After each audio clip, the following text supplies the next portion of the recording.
안녕하세요, 최상욱입니다. 12월 둘째 주 부동산 뉴스 전달해드리는 최상욱의 부동산 스트리밍 바로 시작하겠습니다. 저도 바쁜 사람입니다. 물론 여기 오신 분도 바쁜 사람인데 나도 바쁜 사람이야. 그래서 한 주간의 뉴스를 빠르게 전달을 해야 돼가지고요. 그리고 스트리밍에서는 뭐 뉴스들 여러 개를 전달하다 보니까는 막 이렇게 좀 퀵하게 이렇게 전달을 하거든요. 근데 중요한 거는 제가 컬럼이라든가 아니면 다른 영상으로 또 소개할 거니까 좀 마음 편히 보셨으면 좋겠고요. 그래서 웬만하면은 시간 딱 그 알람을 하면은 그 시간에 맞춰서 좀 째깍째깍 들어와 주시면 감사하겠습니다. 그리고 구독, 좋아요는 잊지 말아 주시고요. 그럼 첫 번째 뉴스 바로 시작하겠습니다.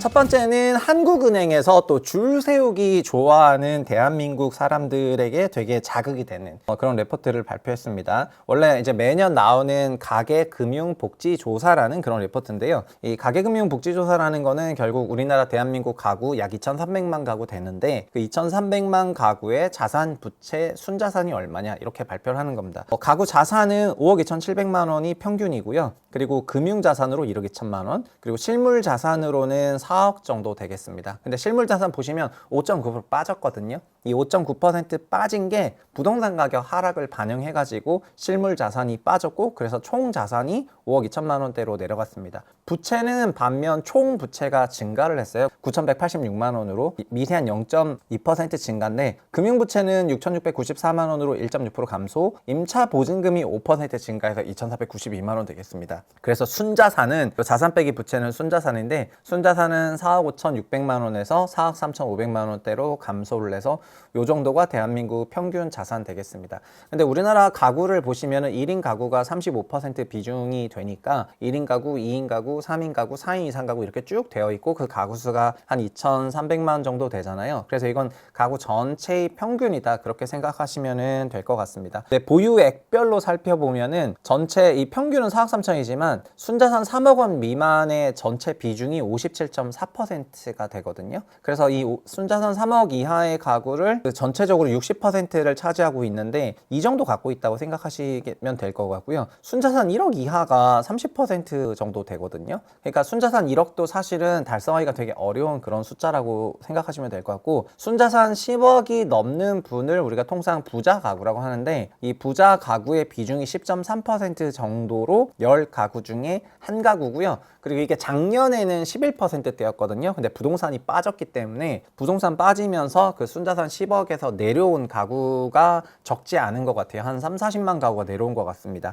그래서 요 정도 비중이 되더라고요. 그리고 2030 가구주들의 자산 하락폭이 좀 더 크다고 합니다. 이건 하는 분석인데, 39세 이하 가구주 평균 자산 보유액이 3억 3천으로 이제 7%대가 조금 감소를 했거든요. 3천만 원대 내려왔습니다. 그러니까 중위 그룹의 그 주택 가격들이 9억 원 이하 주택 가격들이 좀 확 내려온 그런 지역이 많다 보니까 순자산 10억 이하도 1%대 빠졌는데, 근데 39세 이하 가구의 자산 감소폭은 7% 감소했으니까 되게 많은 그런 감소를 보였다. 이게 부동산 가격 하락했기 때문에. 그래서 부동산 가격 하락이 2039세들에게 좀 더 타격을 주었다, 이렇게 생각하시면 될 것 같습니다. 참고로 저는 이 가계금융 복지조사를 매년 보면서 제 과거를 막 반추하는 그런 일을 많이 했었는데, 그래서 이건 제가 네프콘에 따로 영상을 한번 만들어 볼 예정이고요. 그냥 여기서 전달해드리고 싶은 얘기는, 이게 이제 소득표거든요. 이 그림만 잠깐 가서 보면은 다른 스트리밍을 좀 해야 되니까 그림만 잠깐 가서 보면은, 이게 우리나라 소득이 0원에서부터 이렇게 시작을 해가지고 5,300만 원이 가구 중위소득이 되고, 평균 소득은 6천만 원 정도 되는데, 보시는 것처럼 요쪽 면적이, 이 중이라는 거는 요쪽 면적이 이쪽 면적이랑 이제 같다는 거잖아요. 여기 면적 계신 분이 이제 50% 정도 된다, 이렇게 생각하시면 될 것 같은데, 근데 그거를 보면은 이게 5,300만 원대여가지고 여기 작지 않거든요. 근데 여기 위에 있는 고소득 가구, 보통 근데 제가 여의도에서 만나는 이제 금융시장에 계신 분들은 연봉이 보통 다들 높으세요. 저도 여의도로 가기 전에 공공기관일 때는 여기 연봉 3,300만 원 받았었거든요. 근데 필드를 옮기면서 뭐 금융 자격 따가지고 필드 옮기니까 6천만 원으로 시작을 했고 그 다음에 9천만 원, 1억 1천만 원, 1억 5천만 원, 1억 8천만 원, 2억, 2억 5천만 원 거의 한 6년 만에 이 테이블에 거의 끝까지 가버리더라고요. 그래서 저는 그냥 어느 필드에서 일하냐, 뭐 어떤 시기에 일하냐 이런 운적인 요소가 연봉에 굉장히 많이 관여한다고 저는 많이 느껴가지고 그 사람의 열정이라든가 일에 대한 의지나 이런 부분도 있겠지만은 그냥 어느 필드에서 일하냐, 제가 건설업에서 계속 일했다면 그런 연봉 못 받았을 거고 공공기관에서 계속 일했다면 그런 연봉을 못 받았을 거기 때문에 자기의 적성을 찾아가지고 자기에게 맞는 일자리를 개발하는 거는 엄청 중요하다는 말씀 드리겠고요. 그래서 이런 6천만 원대의 연소득 이하 가구 비중이 굉장히 많다 보니까 아까 보신 것처럼 순자산 3억 이하 가구가 60% 정도 되는 거죠. 그리고 연봉에 대해서 좀 우습게 보지 말라는 말씀 드리고 싶은 게 1년에 만약에 연봉이 500만 원 올라가면은 그거는 통장에 1억을 예치한 거랑 똑같거든요. 1억을 더 예치하면은 500만 원이 생기기 때문입니다. 그래서 연봉을 5천만 원까지 올릴 수가 있다면은 그거는 10억 원이 더 늘어나는 거랑 자산 증가 효과가 있기 때문에 그냥 연봉 많이 버시는 게 자산을 많이 불리는 거랑 똑같아 가지고 500만 원을 어떻게 덜 굴려 가지고 거기서 막 수익을 내려고 그 자기 시간 빼는 것보다는 그냥 필드를 어떻게 하면 더 높은 몸값을 주는 필드로 옮길까, 그런 것들이 좀 더 중요하지 않냐 이렇게 저는 생각합니다. 이런 얘기하면 되게 꼰대일 수가 있는데 뭐 어쩌라고요. 그냥 저도 이제 나이 먹었고 그냥 적당히 그냥 꼰대질 하겠습니다. 근데 뭐 경험을 한 거를 가지고 얘기를 하는 거니까 완전 없는 말 하는 건 아니라고 개인적으로 생각을 합니다. 두 번째는 어쨌든 부동산 가격이 내려서 지금 자산이 이제 감소를 한 게 가계금융복지조사의 큰 틀인데 그래서 부동산 가격이 조금 부동산이 이제 좋지 않다는 거는 경매로도 많이 나오잖아요. 부동산 시장의 암울함을 보여주는 게 경매 적체, 경매도 요새 적체가 되고 있습니다. 지지옥션 11월 경매 동향 데이터 보고서를 좀 읽어보면은 전국 아파트 경매 건수가 2,800건으로 2,600건 대비 전달 대비 7%가 증가를 해서 아파트 경매 건수가 조금 늘어났습니다. 근데 작년이랑 이거 11월인데 작년 21월이 아니고 11월인데 작년과 비교하면은 48% 증가하거든요. 경매로 나오고 있는 물건들이 좀 적지 않다. 그리고 11월 낙찰률이 39.8%보다 좀 더 내려와서 낙찰률은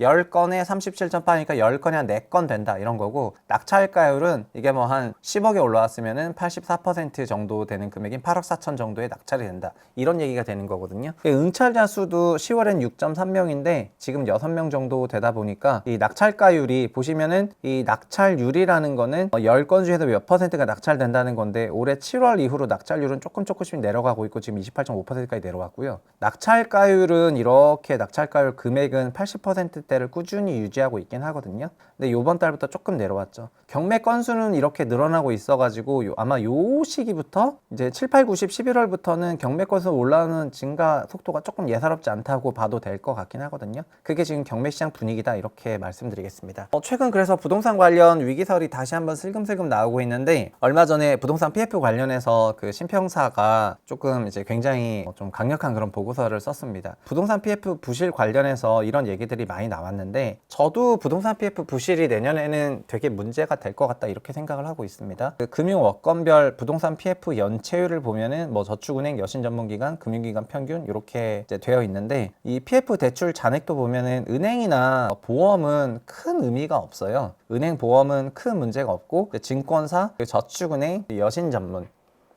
카드사죠. 이런 상호금융 이렇게 있는데 이 증권사와 여신전문들이 갖고 있는 금액들이 조금 문제가 되지 않겠냐 이렇게 생각하고, 증권사의 5조 3천억이 다 날아간다 하더라도 은행이 증권사를 갖고 있거든요 우리나라는. 그래서 그냥 은행에서 결국은 증자하면 돼요. 결국 뒤를 봐주는 백업 금융기관이 있기 때문이죠.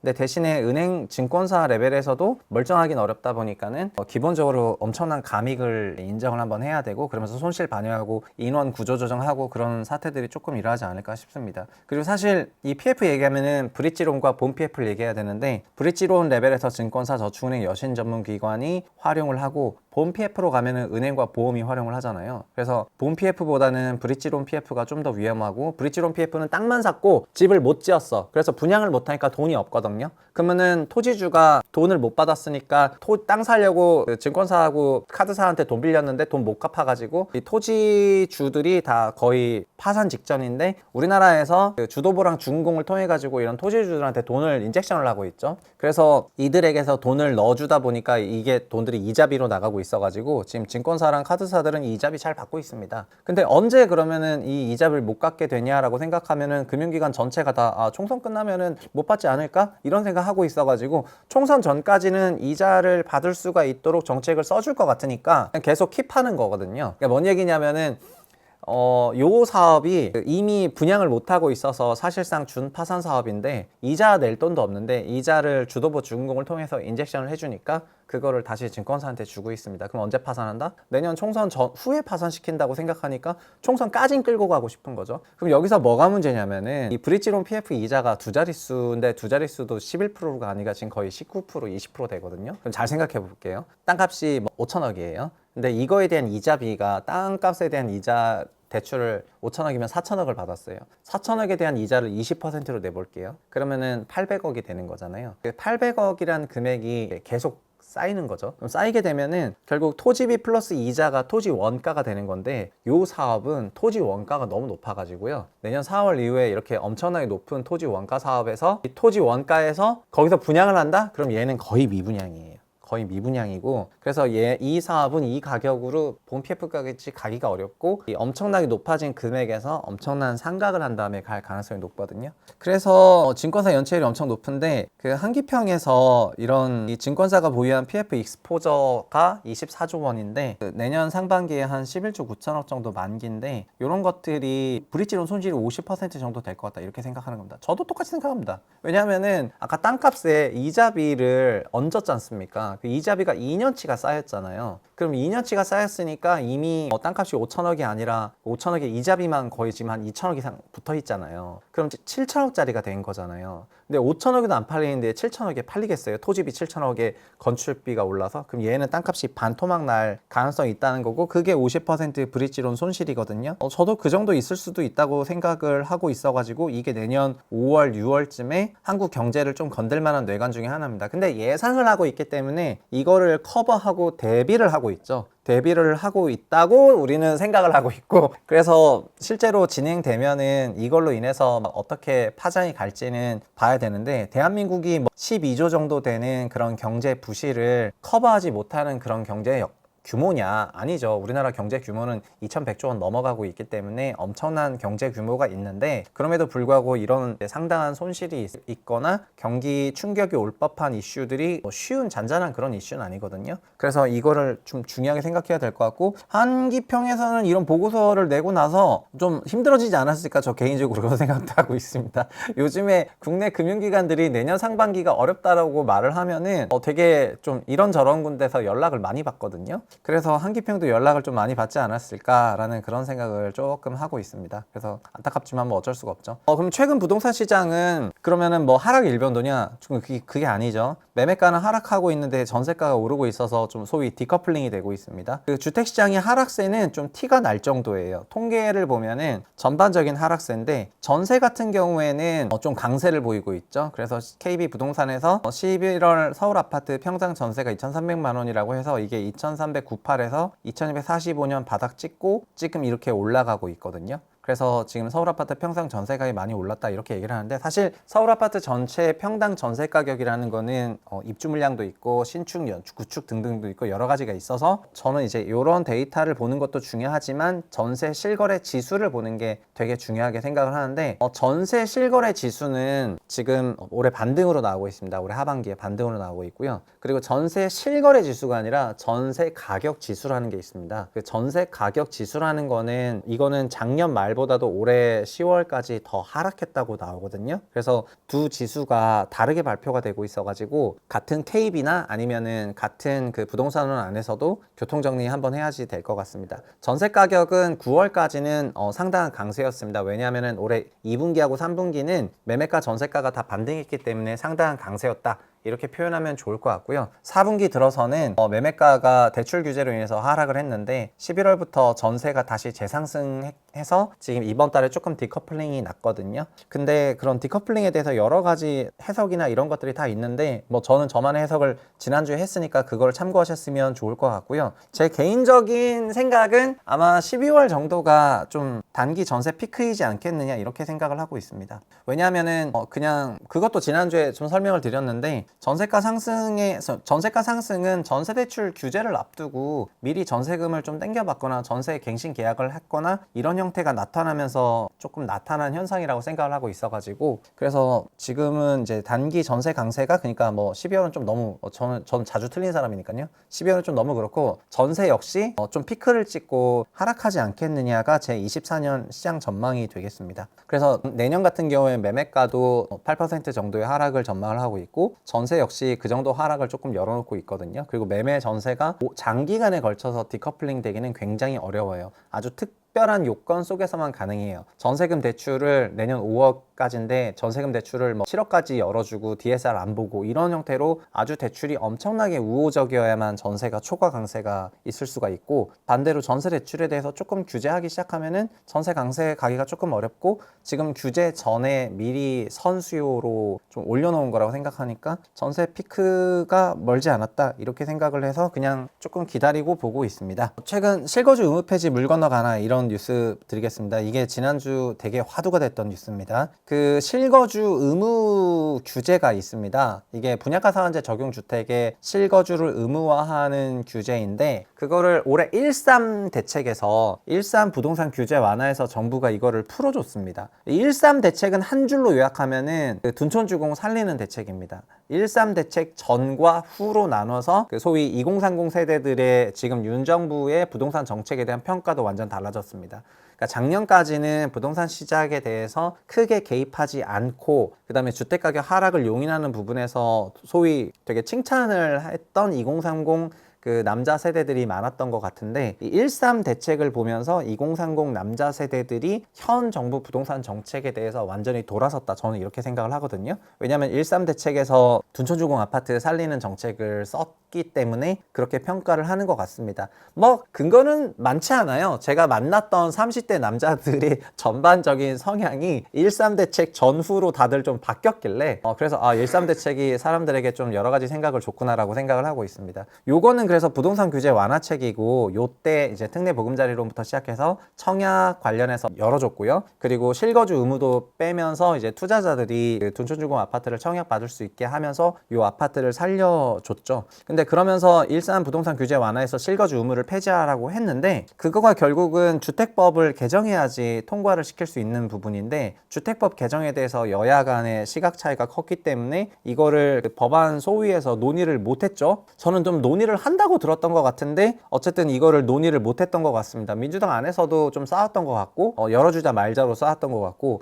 여당이랑 국민의힘에서는 풀어주자 이렇게 얘기를 했었던 것 같은데 어쨌든 결과론적으로는 이게 논의가 안 될 것 같습니다. 국토소 6일에서 이게 배제가 되어버렸기 때문에 21대 국회가 있지만 벌써 이제 사실상 선거 모드거든요. 선거 모드가 되면은 이제 대부분 다 5월달 이후로 이제 넘어가니까 21대 회기에 올라왔던 법들 대부분 다 폐기가 되게 되는데 그럴 가능성이 조금 높아진 것 같습니다. 물론 22대 국회에서 다시 논의를 해가지고 어차피 둔촌주공 아파트 입주는 내년 12월이거든요. 그러니까 다시 논의를 해가지고 또 둔촌주공은 살려줄 수도 있어요. 이 세대수가 엄청나게 많기 때문에 소위 대마불사여서 이걸 다시 살려줄 수도 있다 이렇게 생각하는데 지금 둔촌주공에만 사람들이 관심이 꽂혀 있어서 그렇지 사실 수도권 공공택지 입주하는 아파트들이 여기만 있는 건 아니거든요. 그래서 수도권에 공공주택 입주하는 아파트들 뭐 과천도 있고 등등 여러 지역들이 있는데 그런 지역에서는 실거주 의무 적용을 하고 또 만약에 둔주만 또 적용 예외가 되도록 22대 국회 돼가지고 또 법을 풀어주고 이러면은 그것 자체도 되게 정치적인 논란을 많이 낳게 되겠죠. 저는 지난 그 김수현 수석 책에서도 그런 얘기를 했는데 대마불사라고 살려주고 소마라고 죽이고 이런 식으로 하는 것이 되게 정치적인 패턴이라고 생각을 하거든요. 어떤 원리 원칙은 따다닥 적용하고 그리고 지금 실거주를 무조건 해야 되냐 실거주 예외 조항들이 또 있어요. 실거주 예외 조항들이 있기 때문에 그 소위 말해가지고 직장이라든가 등등의 이유로 못하는 경우는 못할 수가 있는데 그냥 이거를 막 정치적으로 해석하고 이런 것들이 좀 저는 좀 그렇더라고요. 큰 세대는 살려주고 작은 세대는 뭐 죽이고 세상 그런 게 어디 있습니까? 그러면 뭐 한 명이랑 100명이랑 아니면 1000가구랑 10,000가구랑 다르다는 건데 그렇게 해석하지 마시고 원리 원칙대로 쭉 갔으면 좋겠다. 이렇게 말씀을 드리겠습니다. 다만 이렇게 하면 어떤 문제가 생기냐면요. 이 실거주 의무화로 인해서 생기는 문제가 뭔지 얘기를 한번 해볼게요. 어떤 문제가 생기냐면은 분양가 상한제 주택 지역에 있는 해당 아파트 단지나 해당 신도시 지역에는 준공 시점에서는 임차가 없어요.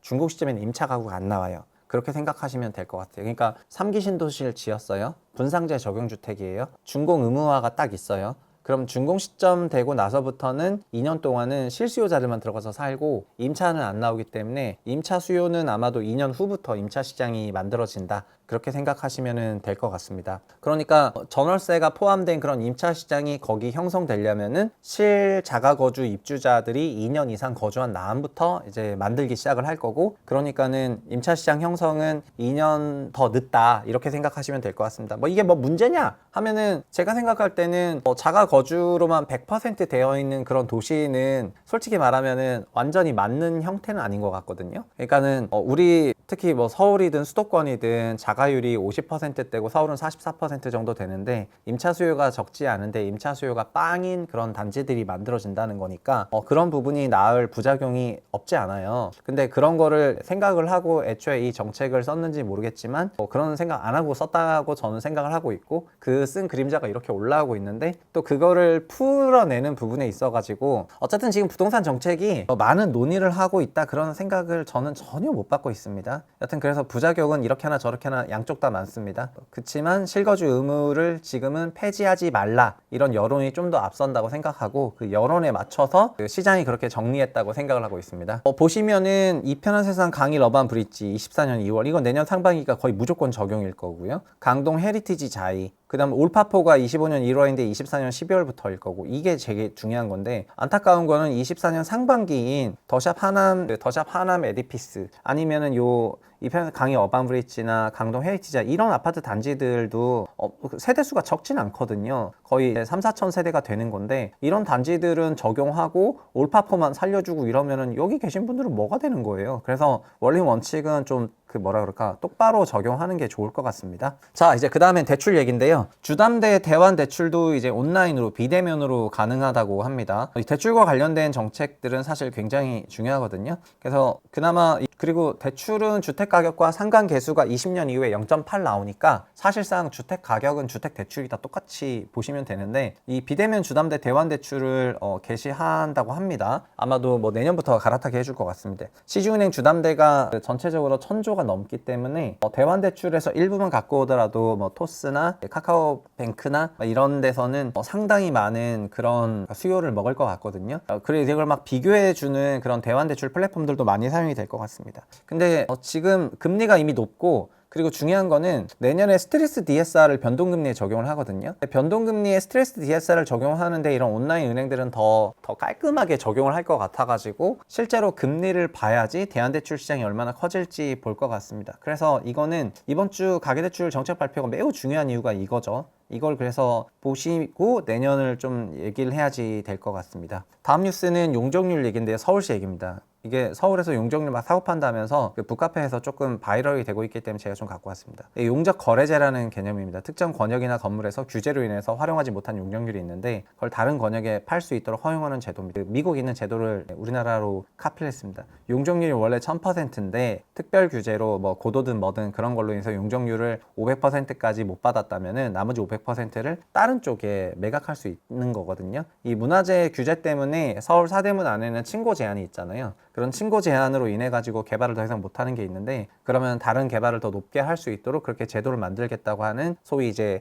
양놈들이 만든 제도이고, 이게 나름 굉장히 합리적이라고 알려지면서 우리나라도 이걸 막 벤치마크 하려고 하고 있습니다. 좋죠. 근데 서울시는 이제 제 개인적인 생각은 뉴욕 따라하지 말고 출산율부터 좀 뉴욕 따라가는 게 좋을 것 같습니다. 학회 출산율 0.5명이라는 거는 이렇게 말씀을 드릴게요. 남자 100, 여자 100명이 있어요. 200명이죠. 그럼 100가구가 만들어진다 해볼게요. 100가구가 0.5명이면 50명이 나와요. 50명. 50명이 나오고요. 다음 세대 이 50명이 남녀 25명이다 운 좋게 그러면은 25가구가 되잖아요. 여기서 0.5면은 12.5명이 돼요. 그러면 서울은 다음 세대에서는 그 200명이 50명 되는 거고요. 그러니까 200명이 50명 되는 겁니다. 4분의 1 토막 나는 겁니다. 그 다음 세대에서 다시 4분의 1 토막 나니까 두 세대 후에는 1분의 10으로 내려가거든요. 여기서 용적률 거래해가지고 60년 가는 건축물을 지었다 쳐볼게요. 용적률 1000%짜리로 서울시에 60년 가는 건축물을 지었어. 그래서 딱 지었더니 그 인구는 10분의 1이 됐네요. 60년 후에. 물론 이제 실제 상존 인구가 있기 때문에 그만큼 감소하진 않지만 이렇게 된다니까요. 그래서 지금 무엇이 중요한지 모르는 것 같아. 나는 서울시장은 지금 서울시에서의 해야 될 여러 정책들은 서울시가 전국 최저 출산율이라는 거에 대해서 조금 자각을 한 다음에 서울이 소멸하지 않도록 노력하는 그런 정책들을 쓰는 게 저는 중요하다고 생각을 합니다. 거기 막 이렇게 상암 쪽에 뭐 서울 링 만들고 뭐 용도 용적 거래제하고 지금 그런 거 하지 마시고 출산율 제고를 위해 가지고 보육시설부터 시작을 해가지고 보육 서비스 이런 거에 대한 지원이라든가 여러 가지 부분을 조금 종용을 해야지 지금 뭐 딴 거 할 때가 아닙니다. 용적률 1000% 도시 만들어가지고 전부 공실되면은 뭐 어떻게 할 생각입니까? 무엇이 중요한지 모르는 서울시의 그냥 소위 탁상 행정이라고 그렇게 요약을 하겠습니다. 그 다음 내용인데요. 1인 가구를 위한 집이 없다. 이런 얘기입니다. 사실 1인 가구 비중이 해가 갈수록 늘어나고 있는데 지난 2015년에 27%였는데 2015년 인구 총조사가 조금 충격이었습니다. 왜냐하면 이때 2인 가구가 가장 비중이 많을 줄 알았는데 2015년 총조사 때 1인 가구가 가장 비중이 높게 나오면서 이때부터 1인 가구가 바이럴 되기 시작했습니다. 현재는 34%고 아마 2020년대 말에는 그 40% 무조건 넘을 것 같습니다. 그리고 기본적으로 비혼 비율이 높고 그 다음에 고령화로 인해서 독거노인도 많고 요새 이혼도 많이 하시거든요. 그래서 이혼도 많이 하기 때문에 1인 가구 증가세가 이제 굉장히 이렇게 올라가고 있습니다. 근데 1인 가구에 적합한 주거는 없는데 그 1인 가구가 그 적정 주거 공간 면적은 보시면 보통 10평에서 12.8평이 이거거든요. 사실 우리나라 평균 주택 1인 평균 주택 면적은 10평인데 외국은 14평이 평균입니다. 우리도 14평으로 가야 되는 나라예요. 근데 일본조차도 11평입니다. 우리보다 높아. 근데 이게 1인 가구 요 면적으로 주택들이 거의 공급이 안 됩니다. 이게 뭔 얘기냐면은 전용 면적 39제곱미터의 아파트가 거의 공급이 안 돼요. 전용 면적 39제곱미터의 아파트가 너무 공급이 안 되니까 들어가 살 수가 없죠. 그래서 39제곱미터 이하는 어디 들어가서 사냐면은 빌라, 소위 이제 다가구 빌라를 가거나 아니면 오피스텔 등등의 형태로 가야 되는데 이런 단독주택이 아니라 이제 공동주택 생활을 원하는 우리나라의 패턴을 바라봤을 때 1인 가구에 적합한 주거 형태가 없다는 거죠. 그래서 저는 제가 진짜 주택 정책을 편다면은 39제곱미터 이하의 공동주택 단지를 임대로 어마어마하게 지을 것 같거든요. 토지 임대료가 됐건 뭐가 됐건 엄청나게 39제곱미터 이하로 엄청나게 지을 것 같은데 왜냐하면 25평 이상의 아파트들이나 주택들은 사실 공급이 많이 됐어요. 34평도 마찬가지고. 근데 미래 수요를 예상해 보면은 18평, 13평 이런 주택들이 엄청 태부족하거든요. 18평, 13평, 좀 이제 9평 이런 주택들이 엄청 부족하니까 얘를 많이 지어야 되는데 지금 우리나라 시행사다 그 공급 주체한테 집 지으라 그러면 25평 시작하거나 경기도는 34평 시작해요. 그러니까 이제 미스매칭이 엄청 심한 거죠. 그래서 1인 가구 비중이 이렇게 늘어나는데 정말로 그 주택 공급은 그거에 못 맞춰 주기 때문에 시차를 두고 점점 미스매칭은 심해질 수밖에 없고 그게 진짜 문제입니다. 근데 1인 가구 수요를 그래서 빌라나 오피스텔이 되게 수요를 많이 흡수해 왔는데 이 빌라와 오피스텔의 현재 지금 전세 사기가 너무 많다 보니까 그 빌라와 오피스텔에 대한 비선호도 많고 그 다음에 이쪽 시장에 지금 근본적으로 높아진 금리로 인해 가지고 일드가 안 나옵니다. 그래서 공급이 안 되거든요.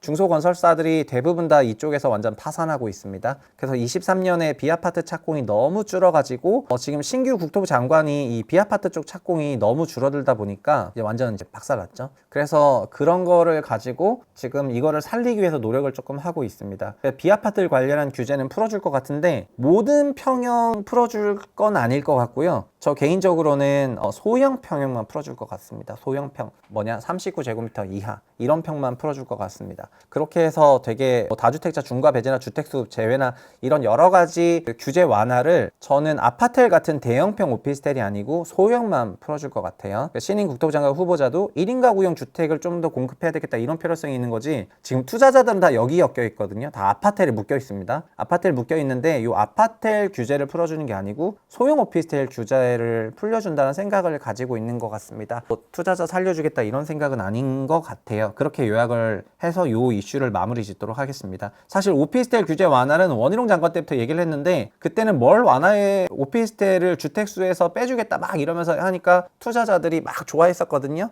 근데 지금 신임 국토부 장관부터 나오면서부터는 오피스텔 규제 완화인데 1인 가구라는 워딩이 조금 들어간 걸 보면은 소형 오피스텔만 완화해준다. 이렇게 생각을 하시면 좋겠습니다. 다음 층간소음인데요. 층간소음도 보시면은 이거를 규제를 좀 강화할 예정입니다. 신축 아파트 사전에 지자체로부터 층간소음 기준 준수한지 확인받아야 되고 기준 미달 시 준공승인 못할 수도 있습니다. 그러니까 이거가 되게 층간소음 사후 확인제인데 이게 층간소음 사후 확인제가 약간 뭐라고 하죠? 구멍이 많았잖아요. 구멍이 많았어가지고 그러니까 샘플로 따다는 대상해가지고 그러니까 기본적으로 전수조사가 아니고 샘플로 그 추출된 가구를 가지고 하니까 구멍이 많을 수밖에 없거든요. 왜냐하면은 1000가구면은 1000가구가 다 개별 가구인데 1000가구에서 소위 30가구만 샘플링 해가지고 30가구 대상으로 층간소음에서 단지 전체를 승인 내버리면은 거기서 실제로 층간소음 기준 이하인 가구는 굉장히 고통스럽잖아요. 그래서 사실 이런 거는 그 미니멈 기준을 충족하는 형태로 제도가 바뀌어야 되는데 우리나라는 어쨌든 그 아파트에 있어서는 층간소음 뭐 달고 살라는 식으로 그렇게 시스템이 돌아가다 보니까 이게 문제죠. 사실은 공법을 바꾸거나 하면 되는데 이러면 또 비용 늘어나면은 뭐 수요자가 싫어하잖아요. 이딴 얘기를 하거든요. 근데 비용이 늘어나더라도 층간소음으로 인해서 생기는 그런 문제나 이런 갈등으로 인한 피해 금액이 더 크다면은 이거를 점진적으로 받아들여 가지고 제도를 바꿔 나가고 뭐 그렇게 해야 될 건데 그리고 사실 아파트 공사비에 골조 공사비는 그렇게 안 커요. 다 마감 공사비지. 그러니까 우리나라는 공사비를 소위 3대 7로 표현을 하자면은 마감은 삐까번쩍하게 하고 골조는 달달달 하거든요. 근데 골조 공사비 10% 더 증액한다 하더라도 마감 퀄러티를 일부 낮추더라도 그러니까 근본적으로 건축물 구조가 괜찮아야지 눈으로 보이는 거는 막 화려하게 하고 실제는 비실비실하고 되게 뭐라 그럴까 그 우리나라를 되게 잘 드러내는 그런 아파트 설계라고 할 수 있는데 골조 잘 지어가지고 진짜 문제 될 건 없거든요. 골조를 많이 지으면 좋겠습니다. 그래서 지금 이런 거를 이제 부족한 부분을 좀 보완해가지고 제도가 시행될 예정이거든요. 그래서 앞으로 지어질 아파트들에 대해서는 근본적으로 좀 더 그 층간소음과 관련해가지고는 좀 뭐랄까 뭐 높은 기준을 적용할 수 있지 않겠냐 이렇게 생각하겠습니다. 근데 이런 층간소음 규제 때문에 공사비 올라간다 이딴 얘기를 하면 그 공사비 사실 얼마 안 됩니다. 물론 이제 구조 양식을 바꾸면은 벽식에서 기둥식으로 바뀌거나 층간소음 저감을 위해서 그 슬라브 두께를 증가시키는 것도 좋지만 다른 층간소음 저장 기술들이 들어가는 게 되게 중요한데 그런 골조공사비 올라가는 거를 수용해야 된다면 수용해야죠. 마감공사비를 좀 상대적으로 낮추려고 노력을 해야죠. 눈으로만 예쁘고 집은 둥둥둥 울리면 그 집이 좋은 집일까요? 이게 그러니까 인식 제고가 필요하다 그렇게 말씀드리겠습니다. 우리도 막 모델하우스 가가지고 막 화려한 마감에 너무 꽂히지 마시고 이 구조 시스템이 어떠냐, 실내 층고는 어느 정도 되냐, 기둥 방식이냐, 벽 기둥이냐, 그다음에 층간 소음에 대해서 어느 정도로 그 테스트하고 어느 정도를 예상을 하고 있느냐, 뭐 이런 질문들을 하는 식으로 수요가 바뀌어야 된다고 말씀드리겠습니다. 자, 이제 그다음 얘기인데요.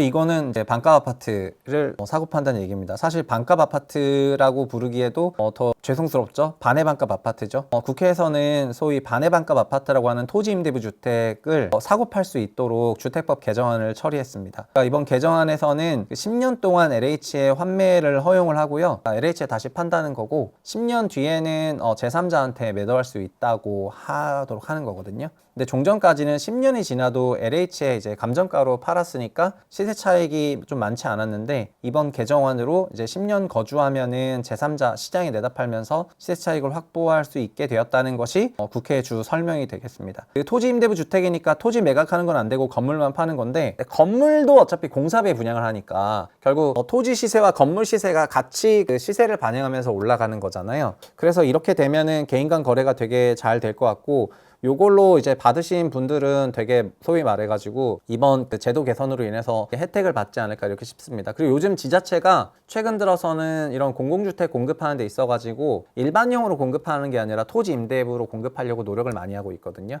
일반용으로 공급하면은 땅값을 싸게 팔긴 하지만 땅값 채 파니까 어쨌든 주택 가격이 좀 부담스러울 수는 있는데 토지 임대부는 건물 가격만 분양을 하니까 분양가격이 진짜 4분의 1 토막이 나버리거든요. 물론 토지 임대부에 대한 이자를 내지만 그거는 공공의 자산이다 보니까 이자를 많이 안 내요. 그래서 얼마 전에 있었던 그 마곡지구라든가 아니면 서울 강동구 고덕에 있었던 토지 임대부 주택도 경쟁률이 엄청 났는데 앞으로 이런 토지 임대부 주택들을 상당히 많이 공급을 하지 않겠냐 이렇게 생각해 볼 수 있는 그런 내용이었다고 좀 생각을 해볼 수가 있을 것 같습니다. 오늘 전달해 드릴 스트리밍은 이 정도고요. 그리고 이번 주에도 다른 또 좋은 주제로 계속해서 뉴스를 전달해 드릴 겁니다. 근데 전체적으로 지금 시장의 관심은 그런 것 같아요. 시장 전체적인 매크로는 연준의 금리 인하 시점이 내년 뭐 3월이냐 5월이냐 언제냐 뭐 이런 걸 가지고 조금 따지는 거고, 우리나라는 내년 경제 전망이 상저하고 형태로 가고 있거든요. 상저하고인데 상반기에 선거까지 있다 보니까 좀 선거 후를 전후해서 경제를 조금 불안하게 보는 경향이 조금 있어 보이고, 상저가 나오면 하고를 나와야지 상저